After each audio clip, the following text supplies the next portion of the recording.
pas trouvé autre porte de sortie que de s'embourber dans une vision erronée de l'Afrique conçue par celui-ci.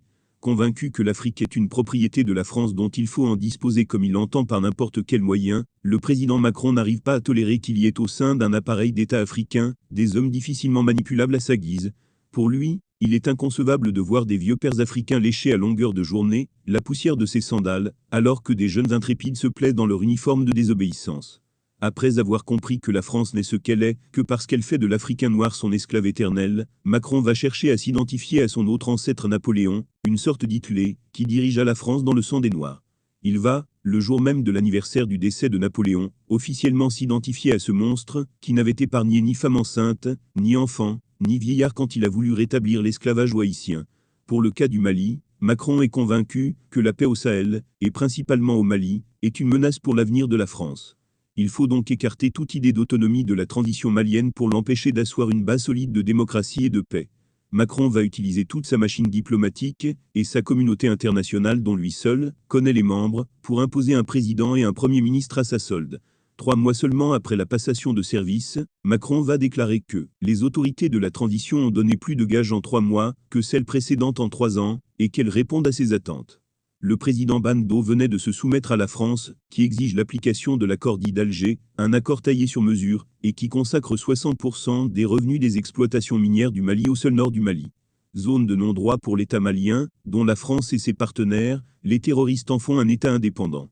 De retour de France, malgré une décision de justice, qui reconnaît l'attribution d'exploitation d'un site minier à une société malienne, le président et son premier ministre exproprient le propriétaire légal pour en attribuer à une société française malgré l'opposition des militaires. Il s'ensuivra le bombardement d'une cérémonie de mariage par l'armée française. La force néo-nazie au Sahel-Barkhane avait subi 2 attaques aux explosifs, le mois de décembre 2020, orchestrées par leurs vrais partenaires au Sahel qui avaient causé la mort de 5 de leurs soldats. La France devrait comme à son habitude riposter et montrer à ses partenaires les terroristes qu'ils peuvent tuer les Sahéliens sans souci, mais s'ils s'en prennent aux néo-nazis français, elle les poursuivra sans état d'âme, ni aucune considération, quel qu'en soit le lieu où ils se réfugieront. Surprise de son impossibilité de faire barrage à l'équipe de l'ONU qui venait d'engager des enquêtes, les autorités françaises se précipitent pour ordonner au président et son premier ministre, ancien fonctionnaire de la coopérative française UMOA, de faire un communiqué s'alignant sur sa version des faits. Là encore, les militaires s'y opposent, mais les 2 nègres de maison finissent par aligner la version malienne à celle de la France. Pour Macron, c'est une opposition de trop. Il faut les dégager du gouvernement de la transition.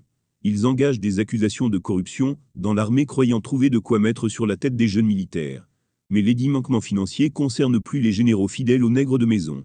Ne pouvant sauter le vice-président, ils s'en prennent aux 2 militaires en charge de la sécurité et de la défense. Les militaires sentant le danger venir, informent les autorités de la CEDEAO et tous les chefs d'État de la sous-région, de l'Union africaine et de l'ONU, mais les 2 nègres de maison auront l'assurance de Paris et d'Ado qu'ils ont la communauté internationale dans leur poche. Ils vont donc oublier comment ils sont arrivés au pouvoir.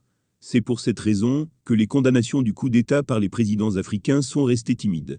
Macron, tout comme ses prédécesseurs, refuse de s'adapter à l'évolution du monde et d'abandonner cette idée de considérer l'homme noir comme un être de fantasme, incapable de réfléchir par lui-même et de savoir ce qu'il lui faut. Personne donc ne pourra sauver le Mali et les Maliens si ce ne sont les Maliens eux-mêmes. C'est pourquoi il est important pour les nouveaux hommes forts du pays d'utiliser l'unique arme capable de faire barrage à la furie des autorités françaises. Cette arme, c'est l'information et la communication. Vous ne pourrez jamais vaincre la France sur le terrain de la diplomatie. Soit vous êtes avec la France, ou vous n'êtes pas avec elle. Il n'y a pas de demi-mesure. La France a peur d'un dirigeant qui ne garde pas de secret. Un autre canal qui fait peur aux autorités françaises, c'est leur propre opinion publique. Une fois la situation exposée, aucun pays européen ne voudra être cité dans les combines françaises.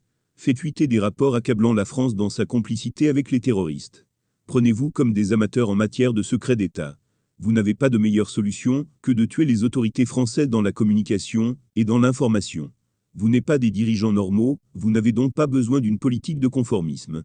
Engagez-vous avec le peuple en ayant à l'idée que vous n'avez pas le temps.